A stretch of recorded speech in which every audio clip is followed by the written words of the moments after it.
to say public education is alive, we got reinforcements, and we're going to keep fighting. Last Wednesday, March 2nd, students held a day of action on campus to protest budget cuts to public education in California. However, attendance was visibly lower than at similar rallies held in the past 2 years. What accounts for this drop-off? One potential culprit is students' attitudes towards the protests. Well, I think that from one side, of course, the weather is not helping. Also, people feel that mass movements or mass actions do not work.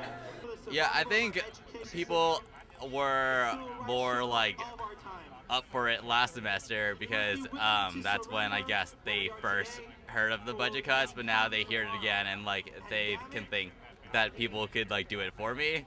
I know that sounds really bad, but I think that's probably the public consensus about it. As much as motivation on the part of students may have waned, a lack of coordination by organizers also diminished the rally's effectiveness. There has been a drop in participation, and with that there's a drop in organization in that, you know, it takes a massive amount of people in order to put things on. And so when there's less people, it is harder to plan. It's like, you know, less people planning for days of action, it means more work for individuals. How disorganized was this day of action? At noon, the student group BAM held a rally at Sproul Hall, which turned into a march at 1 o'clock.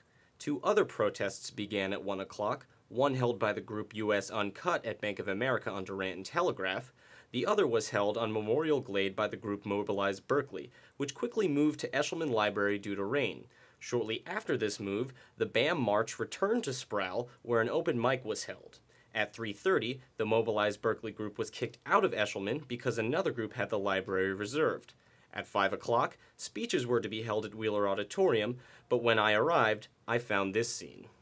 I'm here outside of Wheeler Auditorium, where students are set to begin a series of speeches in conjunction with the March 2nd day of action, after they were barred from entering Wheeler Auditorium by the police. Did this police action create a mob-like atmosphere which led to 9 students chaining themselves together on top of Wheeler Hall? On the day of the rally, student opinion differed on who was to blame for the lack of a productive dialogue. The protest before, and there was a lot more organization and there was a lot more passion, and I feel like that's been beaten down because, you know, just last week there's the cases of the students who took over Wheeler Hall. They're still under, you know, they're facing the board here at UC Berkeley and facing really big consequences, and I think that makes people afraid, and that the fear is really what limits people from coming here.